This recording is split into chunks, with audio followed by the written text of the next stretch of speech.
Welcome back, everyone. It's Charlie. This will be my full Alien Earth Episode 4 video. There are a whole bunch of Easter eggs and references starting to get really trippy as we get more and more xenomorphs manifesting on the show, so we'll break it all down. If you're brand new to the channel, be sure to subscribe to get all the episodes. Now that we're starting to see multiple aliens manifest on the show, we're going to have to start calling it Aliens Earth. The episode title was Observation, a reference to many different things in different groups being observed by other things. So they're observing the eyeball tentacle creature as it gets onto the sheep, but they're also being observed by it, who is also extremely intelligent, as they note. Probably trying to figure out which next synth like Kirsch or one of the hybrids that it's going to try and attach to next because they're way more powerful. Basically plotting its escape the same way that the Xenomorph, probably once it grows to full size, will also plot its escape too. It's also a reference to Kirsch monitoring slightly because he knows what's happening with him communicating with Morrow. Even if he doesn't know every single thing, he actually seems like he can hear everything that Slightly is saying. He actually knows about the new plan where Slightly is going to try and get Joe, Wendy's brother, implanted with one of the eggs. And it kind of seems like he's letting that play out. For what reason, we will find out. Maybe he just wants to find out more of what Yutani is eventually planning, or he just wants to treat this like another science experiment just to see what will happen, because Kirsch seems fascinated by all this. And the episode title is obviously a reference to Wendy, who is observing the new chestburster that then treats it kind of like a mother or a big sister or another one of its kind. You can let me know what you think the vibe is there, because it cozies up to her the same way that a young member of its race would cozy up with, say, like a queen. Now you wonder, once it grows to full size, does this mean that it's going to be loyal to Wendy? A full-size alien xenomorph, very powerful, loyal to Wendy, who now seems like she's gone at odds with Boy Cavalier and everything that Prodigy is doing. Like, all the different hybrid characters, for different reasons, seem like they're slowly starting to rebel. So generally, the island is slowly erupting into chaos, probably in the next couple of episodes. You remember, there's only 8 episodes total, so like there are only a couple more episodes before things really have to go off the rails. And now we have 2 potential new xenomorphs, like one chestburster, confirmed new xenomorph eventually once it grows to full size, and also the one that Morrow wants Slightly to help create. So technically, a second xenomorph. This week, they continue the trend of doing recaps of previous episodes showing footage of them under the opening titles, but also this time transpose it with the shot of the doll's head washing up on the beach from somewhere, who knows, to foreshadow the hybrids potentially being destroyed or ripped apart by the xenomorph or multiple xenomorphs eventually. Like, we're all kind of wondering when one of the hybrids is going to get ripped apart, because it's kind of what happens to different synth types of characters in alien movies. They always get ripped apart in different ways at some point. The opening scene is of Wendy being monitored by Kirsch and the scientists in the lab where they were watching her since last week's episode, with Kirsch updating them on the recent events with Wendy hearing the xenomorphs, the facehugger, as they operated on it and collapsed. But the way Wendy explains it, it was actually the alien tadpole that she heard screaming, not the chestburster and not the eggs.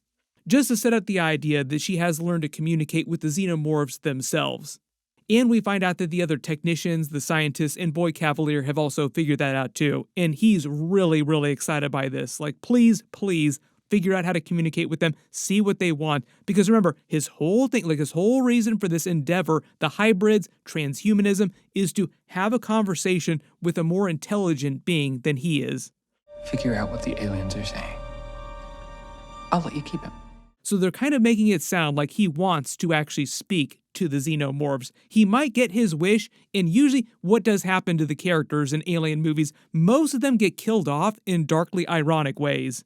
There are a couple moments later in the episode too where he talks about being implanted with other aliens. There's just a number of deaths that he potentially foreshadows for himself, a number of different possibilities. We will see if he survives season 1. There are a couple other notable details in the background too while this is all going on. Notice outside the door to the lab, the bottom portion of the wall has scoring on it for some reason. Not clear what is this from? Maybe it has something to do with the mystery dude in the hazmat suit that's always spraying the walls that they've never fully explained. Just a mystery dude just out there just working on the walls. There are a couple funny moments and references here too. Boy Cavalier will just say anything that pops into his brain, so he comes in talking about getting a colonic and then making a joke about voyages of discovery, discovering things up his butt.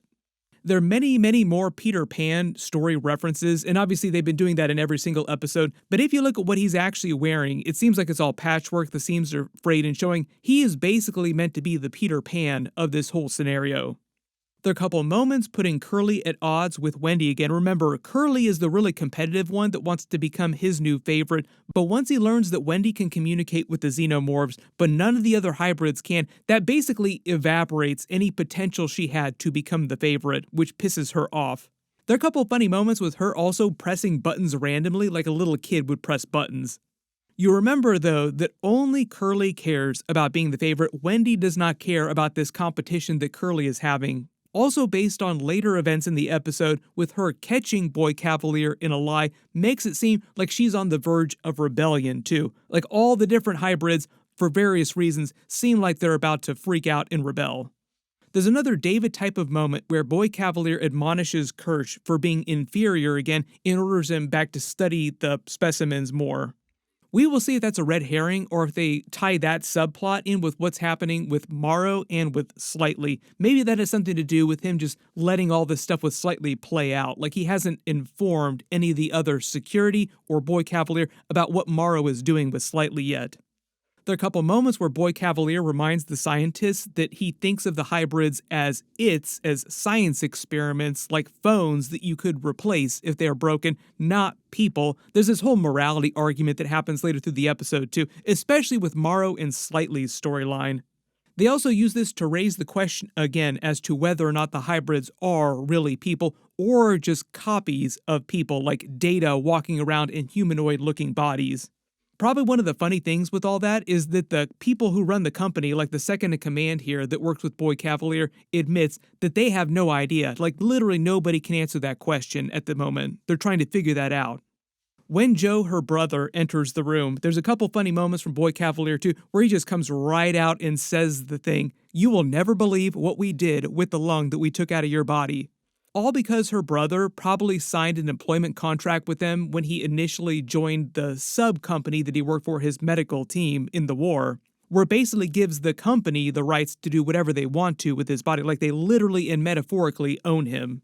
So part of the idea is they want to show you Boy Cavalier has really like no moral compass, like he has no moral problem with using his body parts, but also legally, he's not worried about it either. Even if her brother were pissed off about it, there really isn't any recourse open to him, which they also remind him of later in the episode when he threatens to quit because he doesn't like the terms of the new contract that they offer him, basically reminding him that they own him and they can do whatever they want, so he should just do whatever they tell him to do. Probably not going to go down that way, like we're just teasing more characters rebelling against the company in different ways for different reasons. There's no universe in which you get to take her home. When they start digging in on the actual science of xenomorph communication, they make it sound like it's happening way above normal registers, like it's a combination of different frequencies, closer to 100 hertz. Way, way beyond normal animal communication. I think even whales don't hear that high up in the spectrum. Cavalier makes an Isaac Asimov reference, also setting up the twist later in the episode where Toodles says that he wants to rename himself Isaac, and it is a quote of his from real life that certain levels of technology are indistinguishable from magic.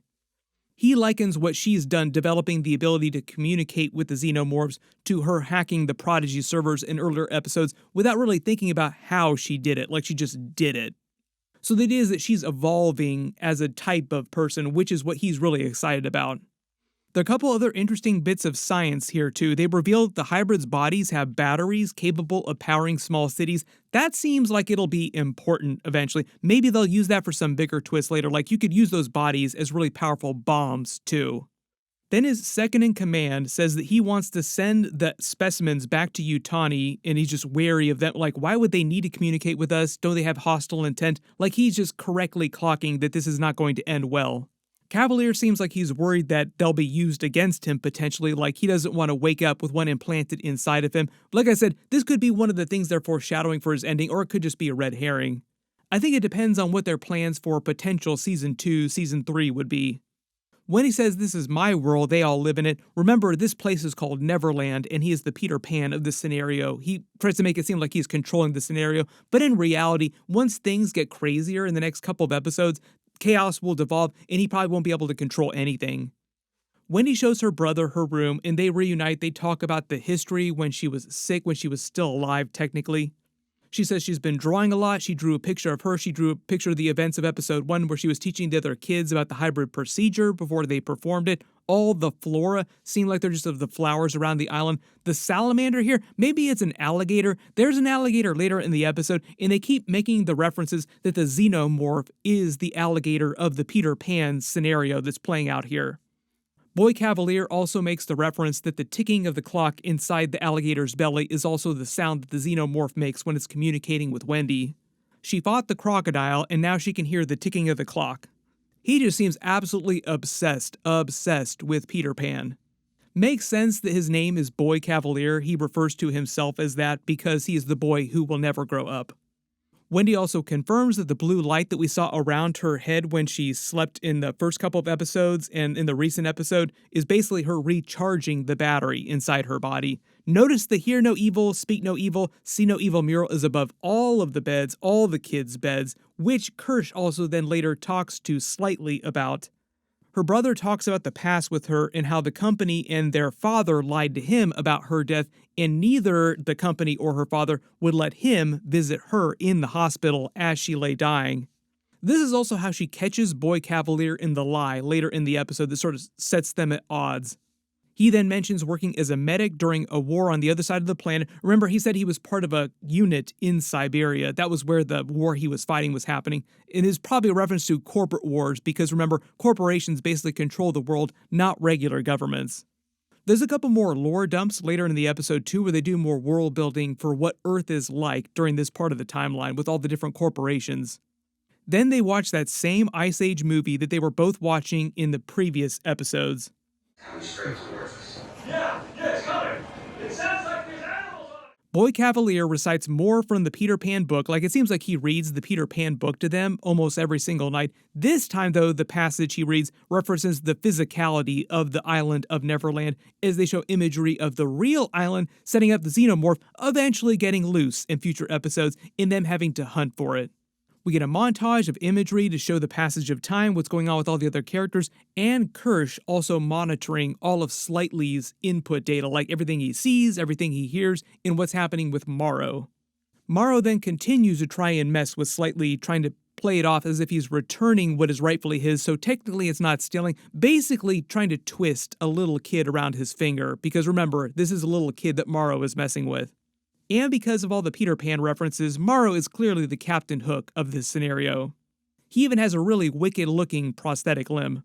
He reveals his real name is Kumi Morrow. He's from Ghana. Slightly then tells him his original name, Arush Singh, setting out the idea that Morrow is basically going to use that information to track down and capture his mother and use that against him later.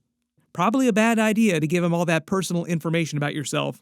Also, because he's a cyborg, you kind of wonder if Weyland Yutani, like the company itself, Yutani, is also learning all the same things that Morrow is learning, the way that you would just pull stuff off of a hard drive, off a computer.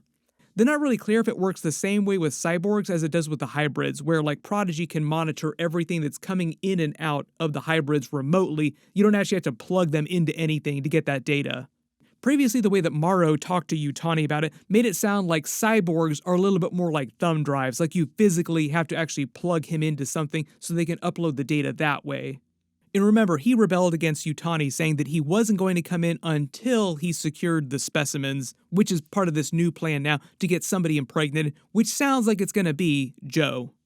Back in Slightly's room, Kirsch is waiting for him and tries to get him to reveal what's happening with Morrow. Remember, Kirsch knows exactly what's going on, so he's just trying to catch him in the lie. But when he doesn't tell him, you also hear Morrow in the background. Like, Morrow is also monitoring everything that Slightly is hearing and seeing too. So you have to imagine he's speaking to Slightly 24/7, like all the time, driving him crazy.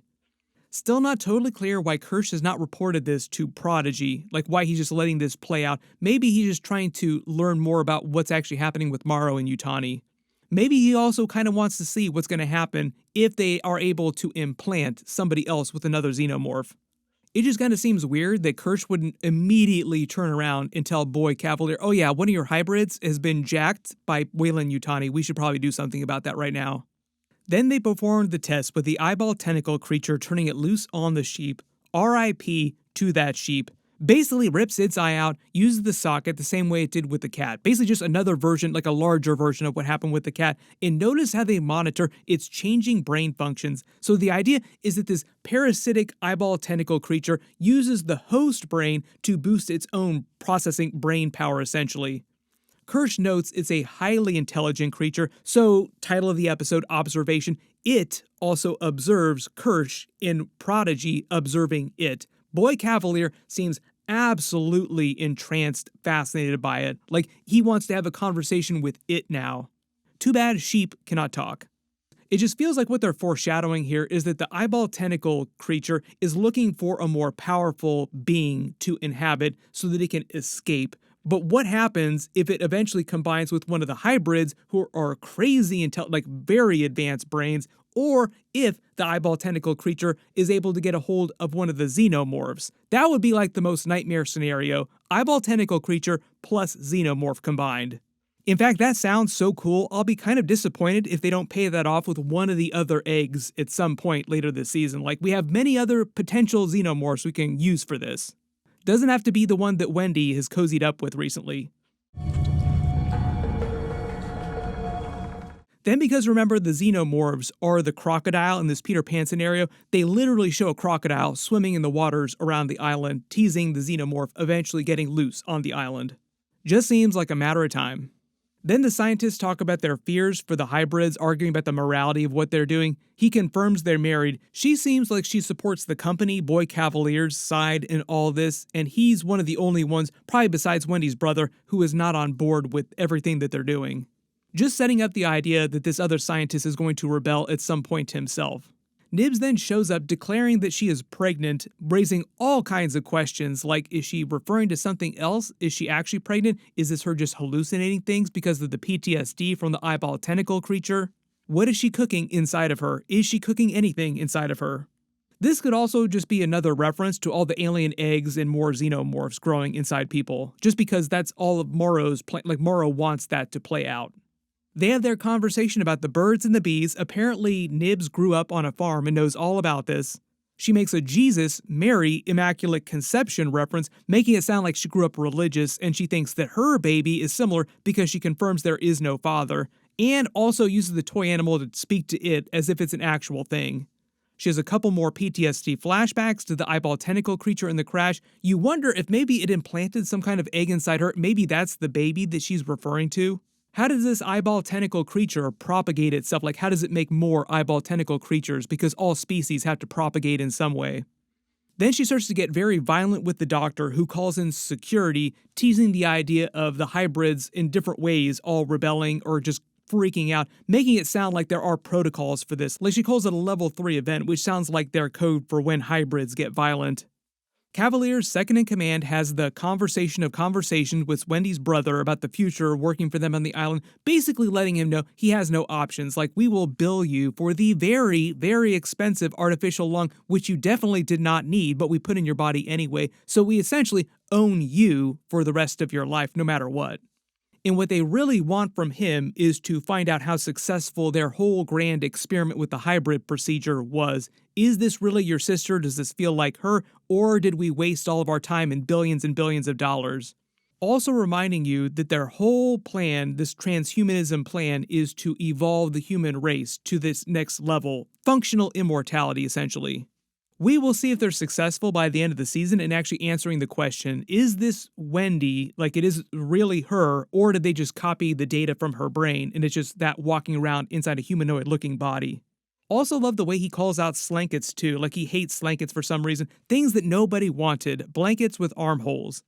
Joe then learns that some of the surviving members of his unit, the ones that weren't killed by Morrow or killed by the Xenomorph during the crash, actually signed their own new contracts with Prodigy. They'll probably use his team to try and track down and hunt the Xenomorph once it eventually, theoretically, escapes on the island. Like, it will probably escape sometime soon. Boy Cavalier then meets with Wendy to try and get her to learn how to communicate with the Xenomorphs even more. Also, where she catches him in the lie. There are a lot of weird things going on during this scene too. Like, he goes full Peter Pan, makes many Peter Pan story references, and also continues to have this weird thing with his feet. When he asks her about her fight with the Xenomorph at the crash, the Pirates of the Indians reference is to the Peter Pan story. The Lost Boys and Peter Pan fight both pirates and Indians at different points during that. When she says she thinks that Kirsch should not have cut open the eggs in the facehugger, foreshadowing she might eventually sympathize with the Xenomorphs over Prodigy when things get crazier, like take the Xenomorph's side in all this. He really sounds like he's trying to find an excuse to get rid of her brother and then uses that as a way to control her and get her to communicate with the Xenomorph. Like, I'll let him stay if you continue to communicate with the aliens. This is also where she catches him in the lie, where her brother told her that they didn't allow him to see her. He tried many times. Boy Cavalier makes it sound like this wasn't the case. Like, no, your brother didn't care about you. He didn't try to see you, which she knows to not be true. So she knows that Boy Cavalier is lying to her, and it seems like she's developing a plan to work against him eventually. Like, she is slowly rebelling herself. When she says she wants to send the Xenomorphs back, she's probably talking about sending them back to the moon, where they initially found the eggs in the spaceship. They go back to the sheep lab with the eyeball tentacle creature. Remember, Toodles here, who's watching it and being watched by it, had a problem touching stuff. Kirsch had to tell him, don't touch things, watch with your eyeballs. He wants to pick a new name for himself, Isaac after Isaac Newton, the same way that Nibs kind of wanted to have a different name. Slightly then tries and fails to steal an egg. Just absolutely terrible job here. Shows that he's really bad at lying. Acts really weird. You can definitely tell the others are starting to pick up on it too. Like, why are you being so weird, dude? Kirsch then confirms he knows exactly what's going on and continues to monitor all of Slightly's communications with Morrow. Notice that the blood-sucking creature is right beside him too. Still wondering what that's going to eventually turn into. Like, what is it using all that blood for? Morrow then confirms he's captured Slightly's real mother and threatens to kill her, then orders him to get a regular person implanted by one of the other eggs, the facehuggers, and Morrow's going to take that person and the new Xenomorph back to Yutani so they can study it and turn it into more weapons and technology. At a certain point, Weyland Yutani did develop a bioweapons division. That's really their end goal for the Xenomorphs. That's why they want them so badly. Kirsch then unlocks the eggs, handles one of them because it sounds like he wants to let Morrow's plan play out. Maybe at some point he will eventually inform Prodigy, Boy Cavalier what's really going on. All the hybrids then play together with Wendy's brother. They explain how their weird version of chocolate works. It sounds terrible. It's a chemical device that triggers the synthetic memory of flavor, which in reality apparently tastes terrible to normal people. Kinda sounds terrible too. Toodles says he's been uploading scientific knowledge the same way that Curly uploaded French and other information. Smee says he wants to start doing it too. All the other hybrids will start doing it in different ways as well. Like, they'll start to figure out that they can get smarter just by uploading data, Matrix Neo style. Curly then asks Joe about the 5 corporations that currently control Earth, and they use this for another info dump, another lore dump about the state of the Earth. They haven't explained what some of the other corporations do. We only know more about Prodigy and Weyland Yutani right now. But the way that Joe explains it, the collective history on the planet is that democracy failed, there were many wars, and the companies were the answer to the chaos. And apparently the 5 companies have their own ruling council, like a high council, and he makes it sound like Weyland Yutani is going to petition the other heads of the corporations to help them get their specimens back. So there is some kind of loose implied hierarchy where all the companies have a council that tries to work together, but technically they all are at odds with each other, all vying for control of the Earth. You remember in the opening text crawl at the beginning of the series, basically they were teasing the idea that the first of the 5 corporations that unlocked immortality would control the future of the human race. Slightly then shows up and has a mini freak out because of what just happened with Morrow threatening to kill his mother and her referencing all of his former brothers and sisters. Like, we talk about you every day. So he really freaking out about his family in general. And all the hybrids then start to slowly revolt, wanting their families as well too.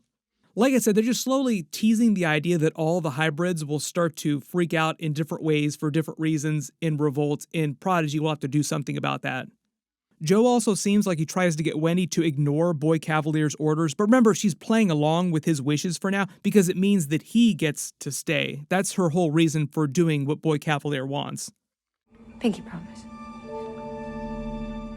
She then starts trying to talk to the new chestburster in their language in Joe's lung. She starts singing to it. Notice that Kirsch is also watching this all. It's just super fascinated. Like, this is amazing. While this is happening, you get that really creepy scene of Slightly watching Joe from outside his window, making it sound like he's picked him to be the guy that Mara wanted implanted with one of the new chestbursters. We will see what happens with that subplot, just potentially multiple xenomorphs running around the island eventually. Then the new chestburster bursts out of the tank and Wendy starts talking to it like they're best pals now, best friends forever. Does it think of her as a friend or one of its own? She pets it, it kind of cozies up to her like a mother. Just feels like they're implying that once it grows to a full xenomorph, it will be loyal to her. They end this episode with Ocean Size by Jane's Addiction. The lyrics go, "Wish I was ocean size, they cannot move you, man, no one tries, no one pulls you out from your hole like a tooth aching in jawbone," which feels like a reference to the chestburster bursting out of the lung in the tank at the end of the episode. Generally feels like more of a table-setting episode, like they're just teasing the next big xenomorph. We will see. There's supposed to be a flashback episode, I think, at some point. That might be episode 5, where we get more backstory for the characters. But we only have a couple episodes left, so just expecting these to get really, really crazy in the next couple of episodes. If there's any Easter eggs or references that you guys spotted that I didn't talk about in the video, just write them below in the comments. In my episode 5 trailer video we'll post next. My full episode 5 video will post next week after they release it. The other really big reminder is that we've got Peacemaker Season 2 episodes that are also happening right now. I'm doing videos for that, so be sure to enable alerts for my channel so you don't miss any of those. Click here for that new Alien Earth episode. I'll update the link as soon as I post that, and click here for all my other episode videos. Thank you so much for watching, and I'll see you guys in the next one.